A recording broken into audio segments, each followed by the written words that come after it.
Hello, everybody. Anime Reflux. Hello. Hello. Uh,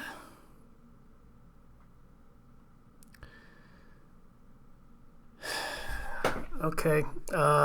So from the top, this show was apparently made by Team Vivid, which is just too appropriate. What? What did they make? Vivid is It's called also Vividred. Vivid is Team. also an American porn company. Ah. Oh, Yeah, I see. yeah. Not that I imagine they knew the connection. So yeah, this is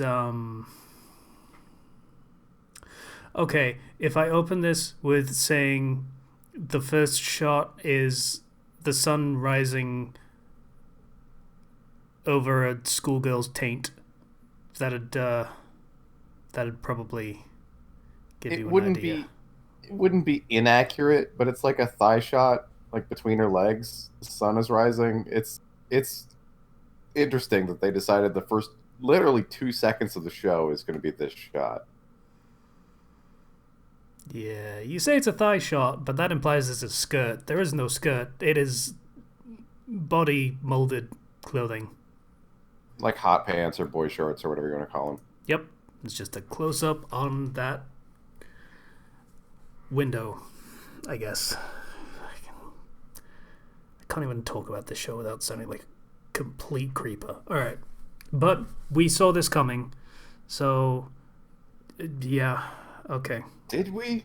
Because the yeah, rest of because the show is the comments normal. talked about piss and fucking. Why did it talk about piss? I didn't see that. It might be in future episodes. They did mention. We'll get to it. Um, so there was no opening. There was like we say there was the early shot of a girl standing and looking contemplatively towards the sunrise, saying she has to do something. Not that we know what that is. Uh, and then we cut to a place that is apparently a utopia because they have solved the energy crisis by uh, presumably solar energy that can be. They basically mixed solar energy with Nikola Tesla's whole transferring energy wirelessly thing. So they have like a satellite network that beams energy down to a reactor or something, and that powers everything, I guess. Thus, utopia, and no one had any problem with, clean power with a giant monolithic structure looming over the skyline because why would anyone have a problem with energy production that just leaves a bit of a landmark on the. I'm talking about wind farms. I'm talking about wind farms. The whole. Oh, I thought you meant like nuclear power. Yeah, I This mean that's applicable too. this one engine provides energy to every corner of the world through a series of satellites. That they Yeah. beam energy from.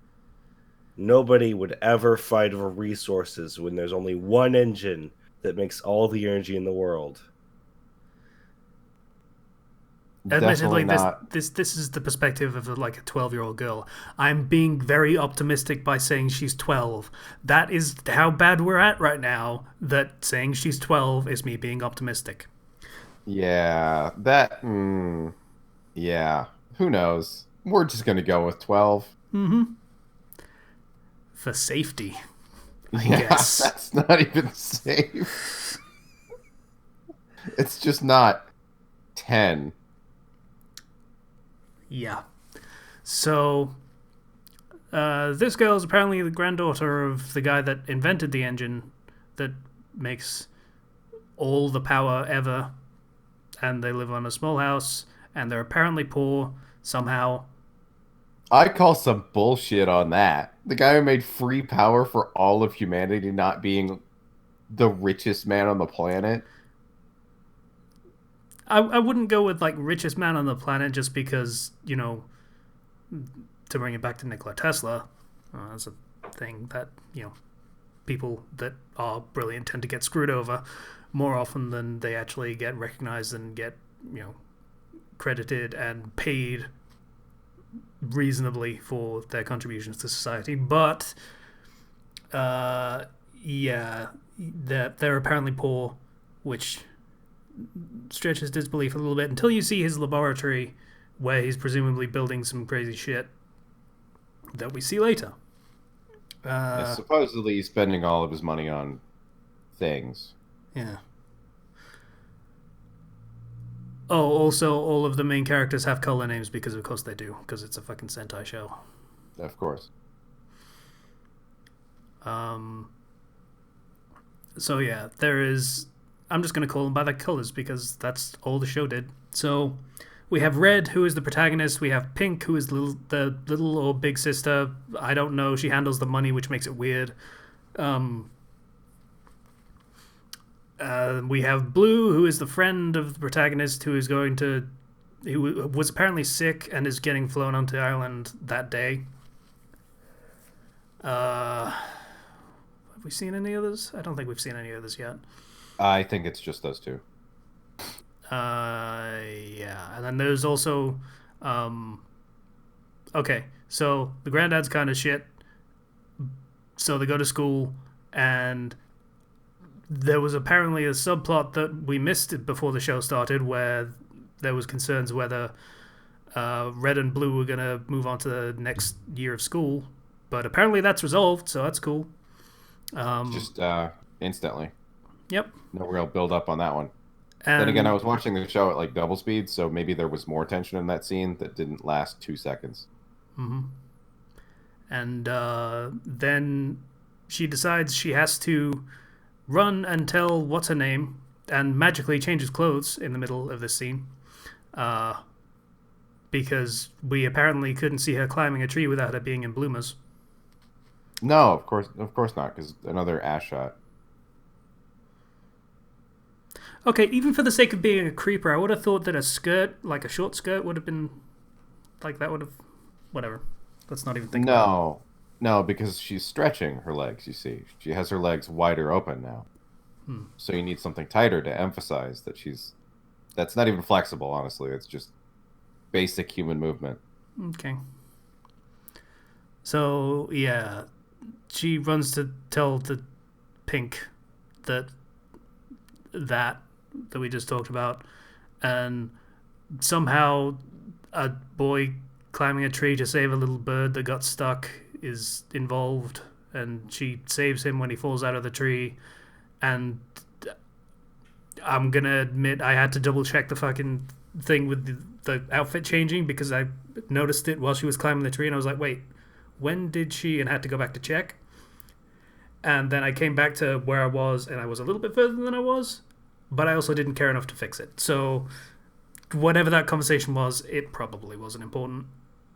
She realizes how high up she is, and the scene fades to black as she basically just hugs the tree and waits for a teacher to arrive. Because she's scared of heights, which reoccurs several times and is foreshadowed nicely. Right, yeah, the fear of heights thing, that was a thing that they did, yes. So then we have something to do with the granddad who is doing science and stuff, and also we have fighter planes that are being deployed by the UN, because the UN has fighter planes in this universe, who are tracking down some strange anomalous thing that the US have seen and everyone else is denying responsibility for. And then the planes get shot down. And it's like, oh no! And there is a lady in an office, this is probably like government or something, is like, oh no, is it really the things that scientist warned us about? Oh no. And stuff. We should have listened. Yeah. And then we move on to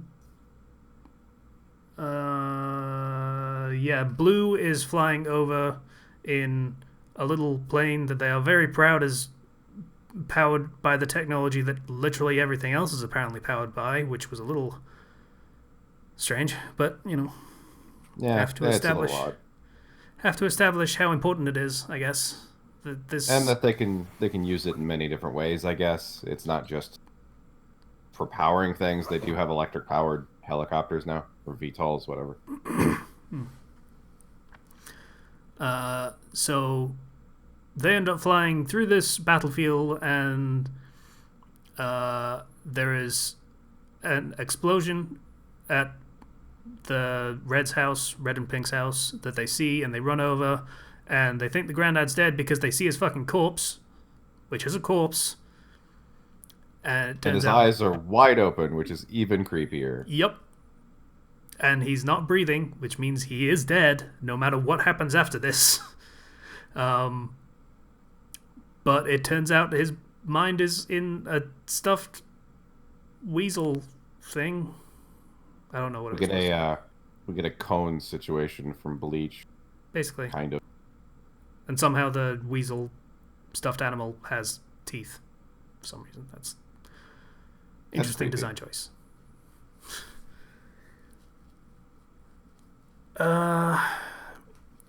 And Weasel Grandpa is like, "Hey, I finally made this thing. It's my life, half of my life's work. The other half was the giant generator that powers everything. Did I mention that?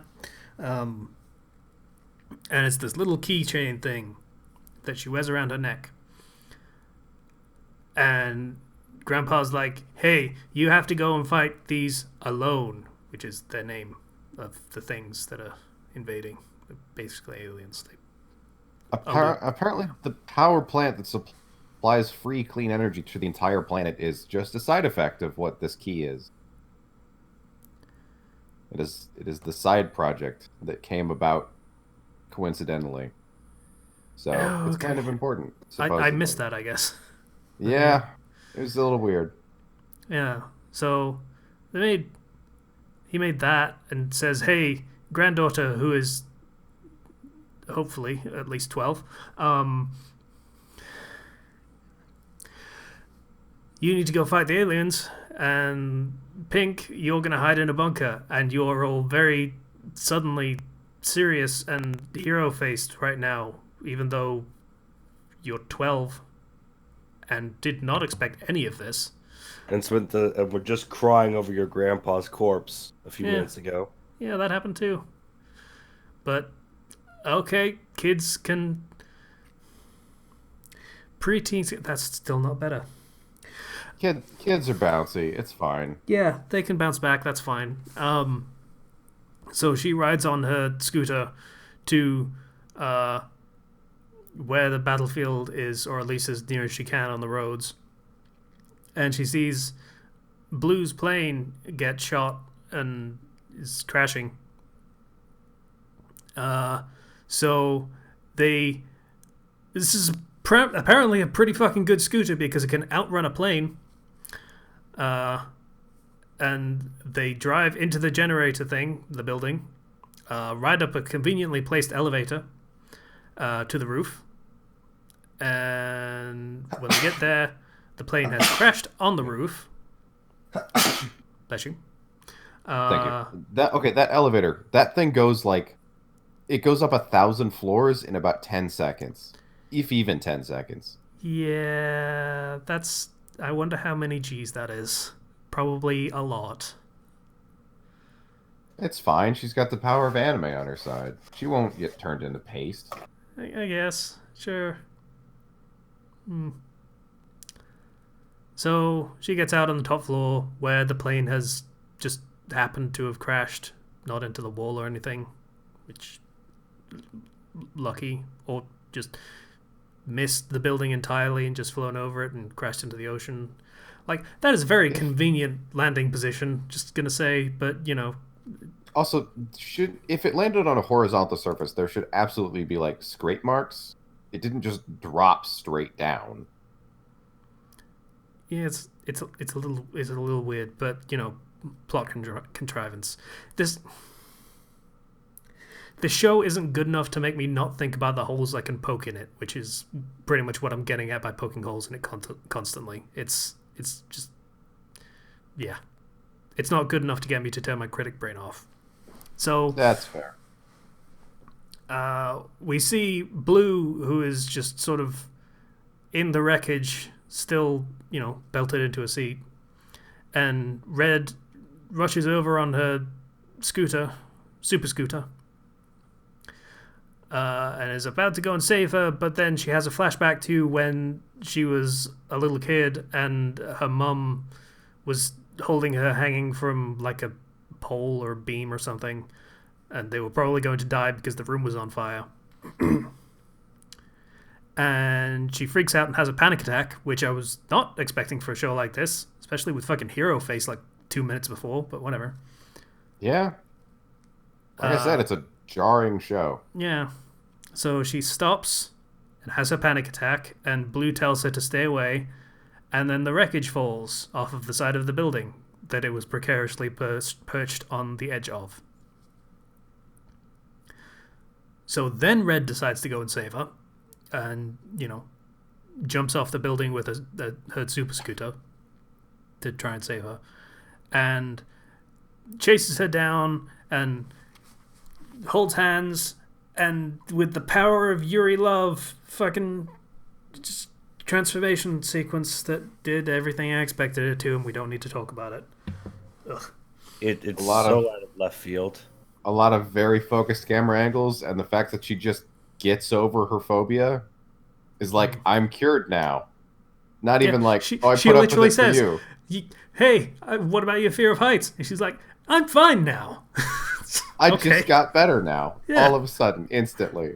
And besides the interesting camera angles they use during the transformation sequence, it's pretty awesome. I actually love the aesthetic of a mechanical magic girl. I don't know what it is. That just really, it appeals to me. Yeah, that would be good if she weren't 12. Yeah, well, it's anime. Hopefully I'm used to that. 12.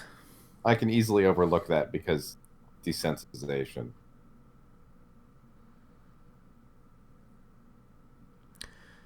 Yeah. So the fucking yeah. There are 2 video games that were made for this show. Mm-hmm. One of which is a PSN game where you are literally just her putting this sauce on this rice.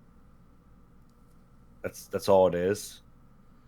Oh, right. okay. That was a thing when they were doing the breakfast scene, and she just put like a fucking half bottle of mayonnaise or something on her rice. Nothing that could have been would make that okay. Yeah. Mayonnaise, frosting, whipped cream, I don't care. That much of whatever it was on rice would be disgusting. The other is this like kind of bad looking 3D fighter kind of action game in the sky, and when you do the super move it zooms in on the butt. Of course it does. So they get back on the roof and it's all cool, except there's still an alien fight going on nearby. So the Weasel is like, okay, you need to go fight the aliens now, but to do that you need to dock. And that's where the episode cuts off. Thank God. What does docking mean in this context, guys? That's a very good question, because as far as I'm aware, neither of them have the equipment to do so. Just saying. I'm concerned and worried, but also intrigued. Don't say that. The hopefully 12 thing is still really uncomfortable. Like, that's still not... Okay, so... Yeah. Memory serves, the comments mentioned piss for being in this show, so I'm glad that didn't actually come true. Yeah. There is that.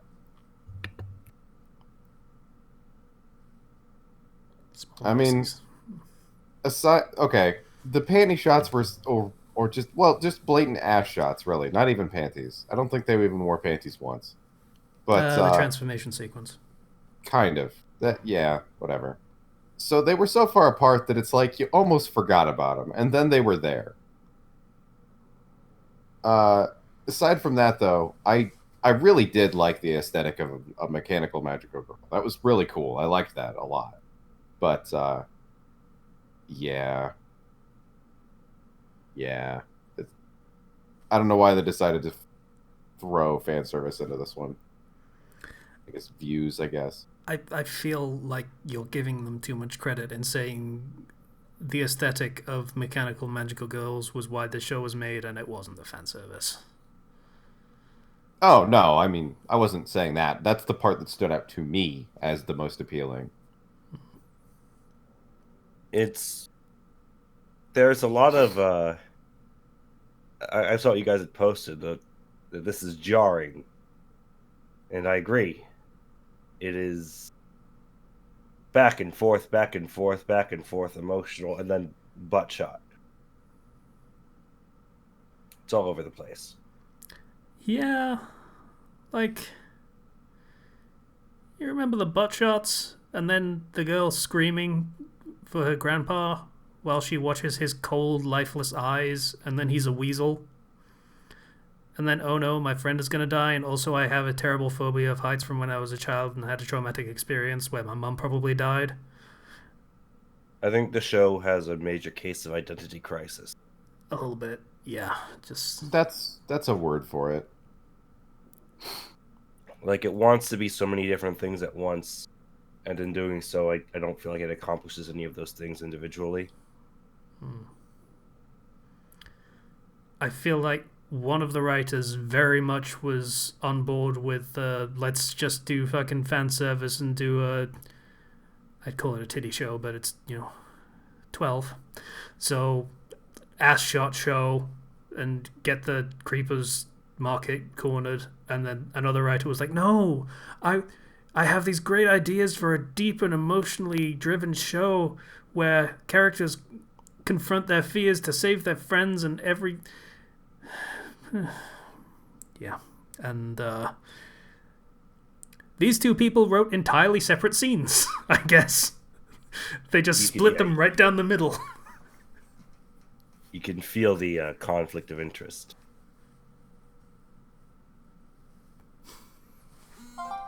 That's my phone. Yeah, so this was I can definitively say I've seen worse, but that's a very low bar to clear nowadays.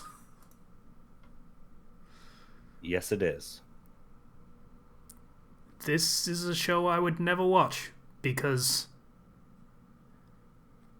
optimistically, 12 is basically all the reason I need to give. But I guess the animation was okay, and it was very colorful, which I tend to like, which you kind of need to be for a Sentai show, I guess. Yeah. The emotional stakes they tried to have before it was hand waved away was actually pretty decent. Like, the screaming over her granddad being dead thing was actually... It made me sit up and go, like, wait, oh, what? Is this what the show is? And then it turned out not to be that show. But, well, in that moment, I was like, oh, okay, let's see where this goes. So, yeah. Oh, well. Mm-hmm. It was really surprising that they on-screen killed one of the characters and just had his body hanging around for a while. Not only that, but they had the children get rid of it. Literally shove it in a freezer. Yeah. And I think I lost the thread on this one, but yeah, he is still totally dead, because not breathing means he's not getting oxygen to his brain, which means he's going to be brain dead even if he was, like... his consciousness was transferred to something else. That doesn't really matter. He's brain dead. He's dead. Yeah. It's going to take a while, but he's going to rot in that freezer.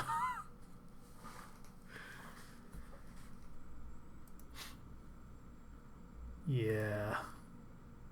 Yeah. Anything to What an add, odd Zero? mismatched show. Zero? Anything to add? Yeah, like I said, major case of identity crisis. I personally don't have much of an interest in continuing this show because it started out, everyday life, and then things start to go bad, and I was like, okay, we're taking more of a darker approach here. They lose their granddad, they're under attack. Where are we going here? And then it's like, nope, he's a weasel. He's a mascot character for that magical girl flavoring that you want, and transformation, and everything's going to be happy fine. It didn't hook me with that. It felt like it was too afraid to take risks, because I understand if you don't, if you why go for the attempt at a dark tone if you're just going to subvert it instantly? Yeah. Like, if he turns into a weasel, he turns into a weasel. Don't have them crying over his corpse, though. It's still probably my favorite moment of the episode, though. Just like sudden Yeah. dark swerve, and I was like totally into it. But yeah, you're right.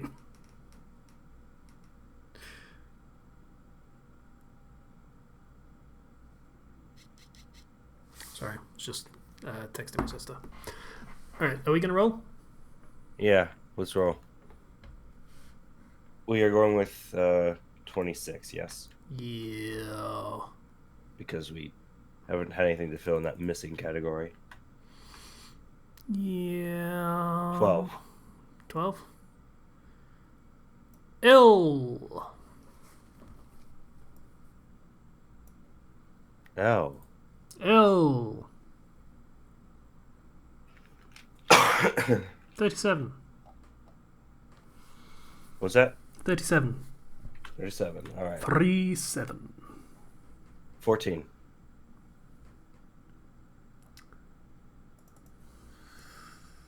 Okay. Christ. All right.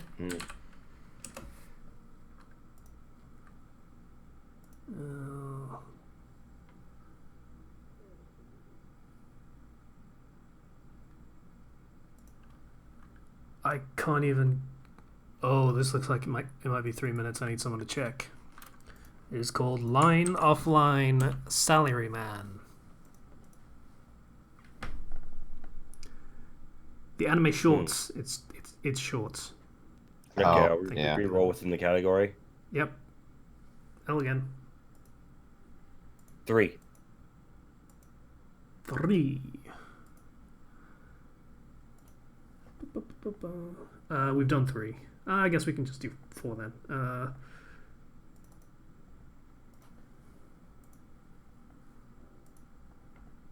Rolling again. No, we can just do 4 instead of 3. Okay. What's 4?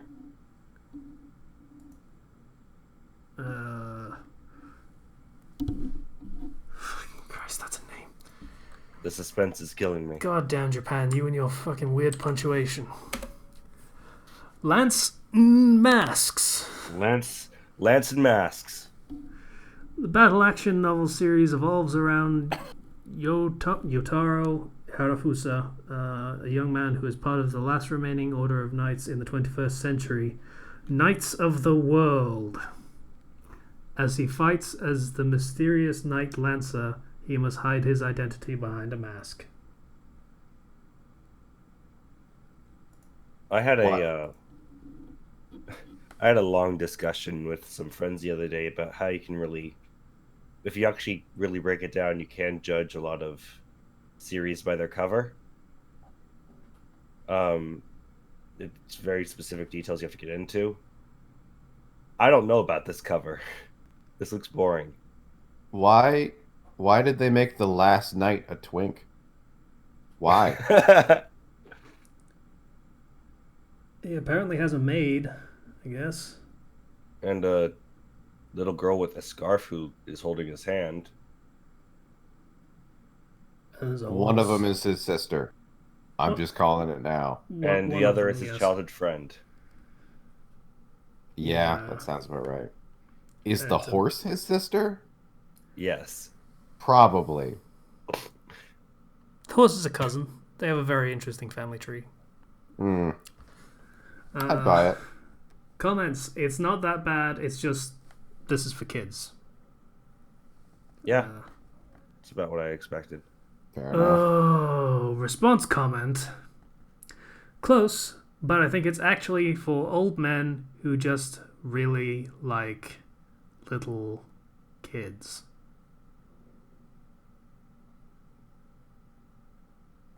All right. That's also possible. I mean, those Another things are not comment. mutually A exclusive. fun little anime made for really young audiences. Very light on plot and action scenes, so don't expect too much. Still a sweet story though. There's also a talking horse girl that's never explained. Is she just a horse? Is she sometimes a girl? Who She's knows? his cousin. The horse is the horse's cousin? Who knows? Now we must find out. Yeah. Yeah, it's apparently a real. A lot of people are saying "simple" is the word to describe this. Just simple. Yeah, about what I expected. Okay, well, I'm not gonna veto it because I think that one comment was just kind of an asshole being an asshole. But you know,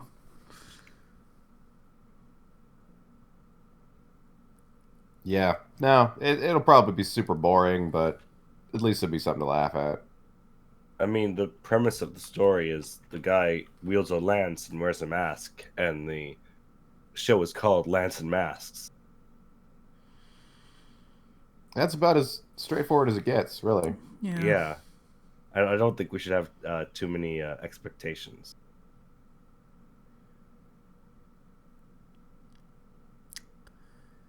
Yeah. Okay. So, Lance Masks is what we're gonna watch next week.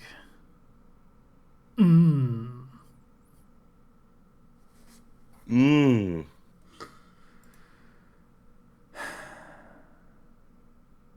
I'm sad that fucking DBZA is gone. It's just Yeah. a bit of a non sequitur. You know, DBZA may be gone, but it lives on in our hearts and on YouTube. And in our references that we will constantly make regardless. So, There's also a lot of other abridged series, so it's not like the medium is gone. yeah. All right. Bye, everybody. Bye. See you guys.